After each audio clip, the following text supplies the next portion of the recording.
Learn one के इस YouTube video में आज हम वो देखेंगे कि कौन सी ऐसी इंडस्ट्री है, कौन सी ऐसी फील्ड है कि जो हार्वर्ड यूनिवर्सिटी के रिपोर्ट के हिसाब से 2021 की सबसे ज्यादा डिमांडिंग इंडस्ट्री रही है। मैं हूं हर्ष और आप हैं learnone.com की YouTube चैनल पे कि जहां पे आपको अपने करियर रिलेटेड कई सारे टिप्स, ट्रिक्स और आइडियाज और उसी के साथ साथ टेक्नोलॉजिकल वर्ल्ड की सारी रीसेंट अपडेट्स यहीं से मिलेगी। इस YouTube चैनल को सब्सक्राइब करना और बाजू में जो नोटिफिकेशन बटन है उसे दबाना मत भूलिएगा। तो आइए देखते हैं कि ये इंडस्ट्री यानी कि IT में डेटा साइंस की इंडस्ट्री 2021 में क्यों सबसे ज्यादा डिमांडिंग रही और 5 ऐसे रीजंस के जिसकी वजह से आपको क्यों डेटा साइंस सीखना चाहिए। आइए देखते हैं। इसमें सबसे पहला रीजंस है काउंटलेस अपॉर्चुनिटी ऑफ जॉब, क्योंकि इसके अंदर दिन ब दिन डेटा साइंस और डेटा बढ़ता जा रहा है। जैसे जैसे इंटरनेट का यूसेज और इसके यूजर्स बढ़ते जा रहे हैं वैसे वैसे डेटा इस्तेमाल होना और डेटा कलेक्ट होना भी उतना ही बढ़ता जा रहा है और हर एक बिजनेस को डेटा की जरूरत पड़ती है। क्यों पड़ती है? क्योंकि वो डेटा को एनालाइज करके उसके हिसाब से अपनी आगे की स्ट्रेटेजी बनाते हैं। तो इसीलिए इंटरनेट के ऊपर जो भी डेटा मिलता है वो डेटा जितना ज्यादा उन्हें जितनी अच्छी तरीके से मिलेगा उतने ही ज्यादा अच्छी तरीके से बिजनेस ग्रो कर पाएंगे और इसी की वजह से डेटा को एनालाइज करने वाले लोग, ऑपरेट करने वाले लोगों की सबसे ज्यादा डिमांड रहती है। और जो हमारा फर्स्ट रीजन है वो यहीं पे वापस आ जाता है कि इसी सब वजहों से इसके अंदर डेटा साइंस के अंदर काउंटलेस अपॉर्चुनिटीज ऑफ जॉब है। दूसरा रीजन ये है कि डेटा साइंस के अंदर लुक्रेटिव पैकेज ऑफ सैलरी मिलता है, क्योंकि इसके अंदर डेटा जितना अच्छा मिलेगा, आप जितना उसे अच्छा एनालाइज कर पाएंगे उतना ही अच्छा बिजनेस ग्रो कर पाएगा। उसी तरह से आपके इंपॉर्टेंस भी बढ़ जाती है और इसी वजह से आपके पैकेज भी काफी अच्छे होते हैं। अगर आप डेटा साइंटिस्ट बनते हैं तो आपको 7 से 8 लाख जितना पैकेज मिल सकता है। अगर आप डेटा इंजीनियर बनते हैं तो 8 से 10 लाख जितना पैकेज मिल सकता है और डेटा एनालिस्ट अगर आप बनते हैं तो 4 से 6 लाख जितना पैकेज आप सालाना पा सकते हैं। पैसा ही पैसा होगा। उसके बाद तीसरा रीजन ये है कि इसके अंदर आपका करियर ग्रोथ बहुत ही फास्ट होता है। क्यों ऐसा होता है?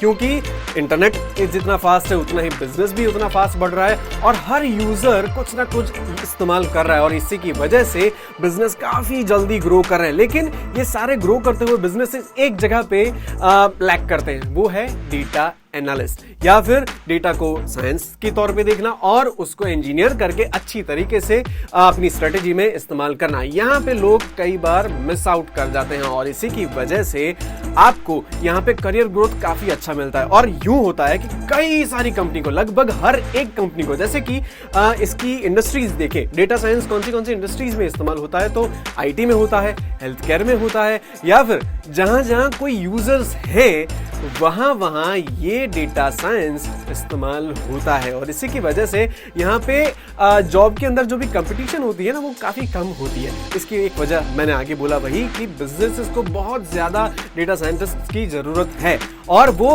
हर लोगों को एक साथ नहीं ले पाते क्योंकि मार्केट में उतने डेटा साइंटिस्ट नहीं है और इसी की वजह से आपके करियर ग्रोथ की अपॉर्चुनिटीज और पॉसिबिलिटीज बहुत बढ़ जाती है। फोर्थ रीजन है डिसीजन मेकिंग पावर। सबसे ज्यादा ऐसा देखा गया है कि जिन लोगों को अपनी जॉब से डिससैटिस्फैक्शन है उनके पास अपने लिए या फिर अपने बिजनेस के लिए या फिर टीम के लिए डिसीजन मेकिंग पावर नहीं है और इसी की वजह से वो लोग उतने सेटिस्फाइड नहीं होते भले ही उन्हें अच्छी सैलरी दी जाए। लेकिन डेटा साइंस अगर आप करते हैं तो इसकी डायरेक्ट असर पड़ेगी आपकी बिजनेस की स्ट्रेटेजी पर और इसी की वजह से आप जो डिसीजन लेंगे वो सारे डिसीजन बिजनेस को ग्रो करने में काफी अच्छे तरीके से इस्तेमाल हो सकते हैं और इसी की वजह से आपके पास एक अच्छा डिसीजन मेकिंग पावर भी होता है जिसकी वजह से आप खुद को, अपनी टीम को और अपने बिजनेस को, तीनों को एक साथ ग्रो कर सकते हैं।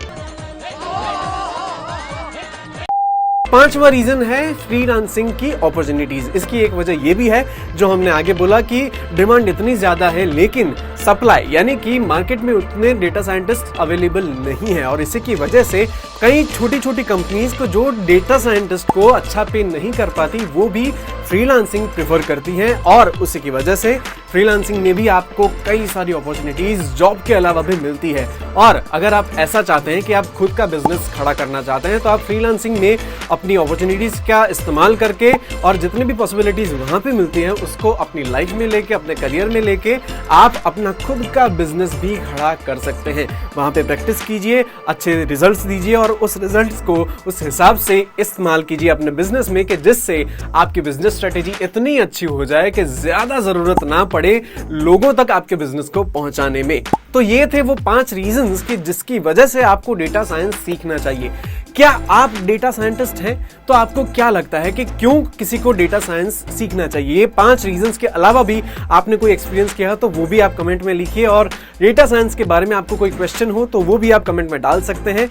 learn1.com के इस YouTube चैनल को सब्सक्राइब करना और बाजू में जो नोटिफिकेशन बटन है उसे दबाना मत भूलिएगा, क्योंकि कई सारी ऐसी छोटी बातें हैं कि जो आप कई बार मिस कर जाते हैं और यही बातें आपको इस YouTube चैनल पे हमेशा मिलती रहेगी।